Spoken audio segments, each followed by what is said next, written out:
9 cars, 1 decade, and one of them sold more than 1 million units in a single calendar year alone. A record for one single nameplate that, by most historical counts, has never been matched again by any other car in American history. And I am willing to bet the exact make and model you are picturing in your head right now as that record holder is wrong. So if you think you already know how this list ends, keep that guess in your mind. Because we are coming back to it, and by the time we reach number 1, you might be shocked at how wrong you were. Because the 1960s were not just another decade for the automobile, they were the loudest, boldest, most explosive 10 years the American road had ever seen. A decade that opened with chrome tail fins still slicing through the air like leftover pieces of a space-age fantasy, and closed with muscle cars breathing fire down quarter-mile drag strips from coast to coast. A decade where a 19-year-old could walk into a dealership with a few $1,000s in his pocket and drive out in a machine that could humiliate cars costing 5 times as much.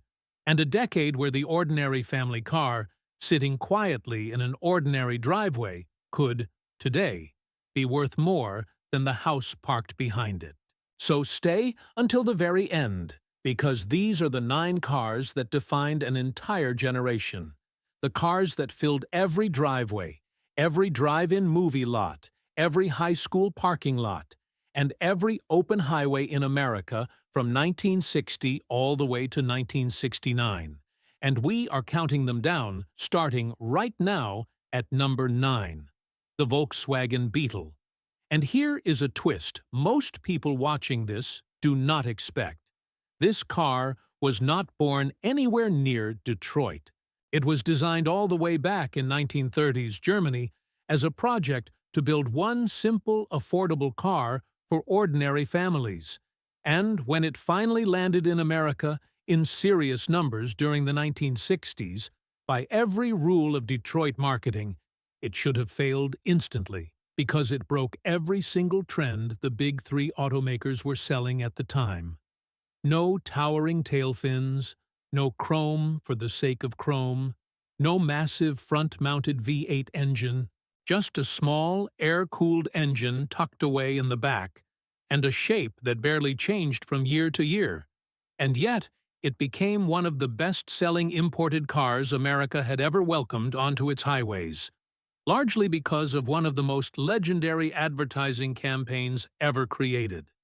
A campaign that dared to tell buyers to think small, at the exact moment every other automaker on the planet was screaming, "Think big." And somehow, against every rule in the 1960s playbook, it worked, turning a simple, humble little car into the unofficial vehicle of an entire counterculture generation that wanted absolutely nothing to do with their parents' oversized land yachts. And if that fact alone surprised you, wait until you hear what is coming at number 8, the Ford Thunderbird. Because by the early 1960s, the so-called Bullet Bird generation had arrived, with rocket-shaped taillights and a jet-age dashboard that genuinely looked like it belonged inside a spacecraft rather than a driveway in suburban America.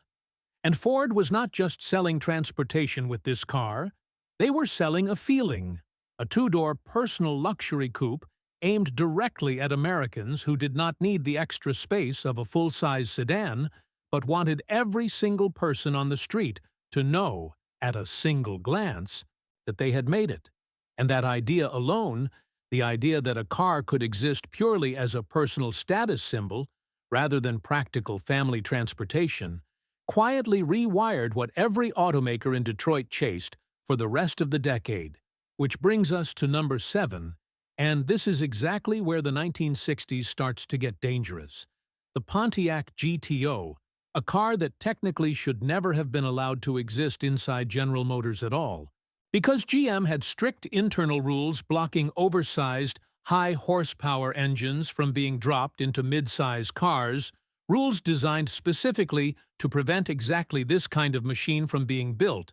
But a young engineer named John DeLorean, yes, that same DeLorean who would later become famous for an entirely different kind of car, along with fellow engineers Bill Collins and Russell G., quietly found a loophole, offering a massive 389 cubic inch V8 as a simple option package on the smaller Pontiac Tempest, rather than launching it as a brand new model, technically skirting GM's own internal rulebook, while executives, astonishingly, looked the other way.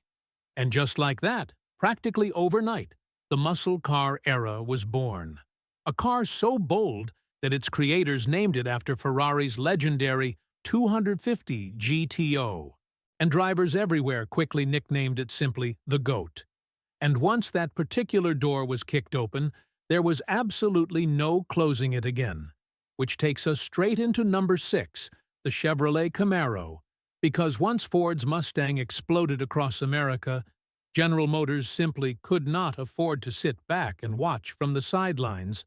So in the fall of 1966, they rushed the brand-new Camaro into production as a direct, aggressive answer, a pony car engineered specifically to pull Mustang buyers right out of Ford showrooms and into Chevrolet ones instead. And, as the story goes, when reporters at the launch event asked what the mysterious new name Camaro actually meant, General Motors' own representatives jokingly told them it was French slang for friend or companion, while other journalists in the room, only half joking themselves, claimed it actually meant something closer to a small, vicious animal that eats Mustangs, and whichever version you believe, the rivalry that single name created between Mustang owners and Camaro owners is still burning today, more than half a century later, in parking lots and car shows across the entire country. And that kind of fierce, deeply personal brand loyalty, the kind where people do not just own a car, but will genuinely argue and defend it like family, is something almost no car built today can honestly claim. Which leads us into number 5, the Dodge Charger. And if you think you have never seen this particular car, I promise you, you absolutely have. Because when the fastback, so-called Coke bottle, styled 1968 redesign hit American streets, it did not just join the ongoing muscle car wars being fought between Ford, Chevrolet, and Pontiac, it instantly became the single most recognizable silhouette to come out of that entire war. A shape so visually powerful and aggressive that Hollywood and network television kept reaching for it again and again for decades afterward, turning what started out as an ordinary Dodge showroom model into one of the single most famous car shapes in all of entertainment history.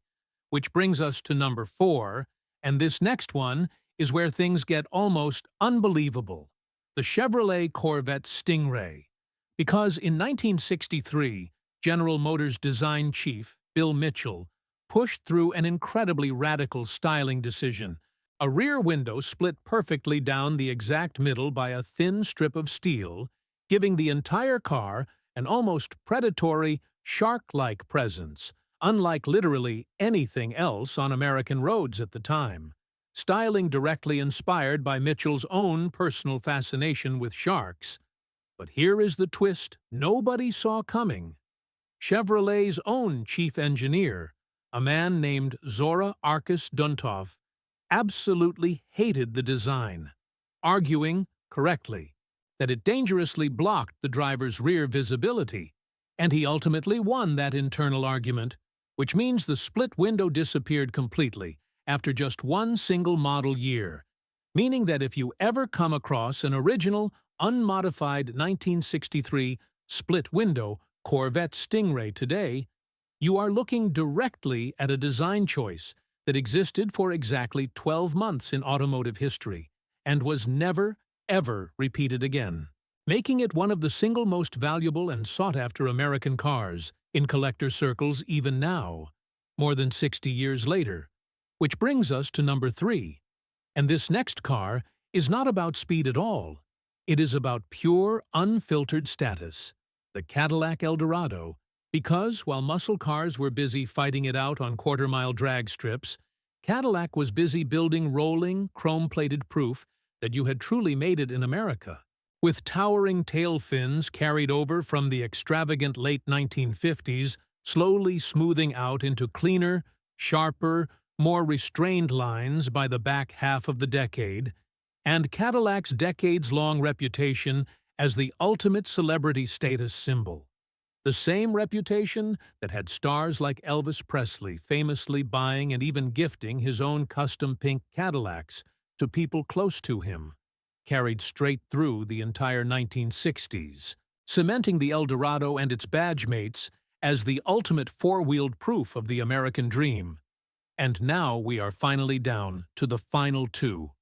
Two cars so massive, so completely era-defining, that either single one of them could have easily taken the very top spot on almost any other list on this entire platform, starting with number 2, the Ford Mustang, officially launched on April 17, 1964, and marketed so specifically around that exact release date that collectors still refer to the earliest production cars today as 1964 and a half models.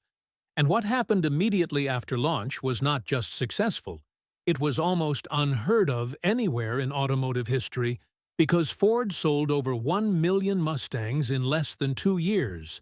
An explosive, category-defining launch pushed forward almost entirely by one man, Lee Iacocca, an executive who understood something the rest of Detroit had completely missed: that young, hard-working Americans did not just want a car that was fast or a car that was cheap.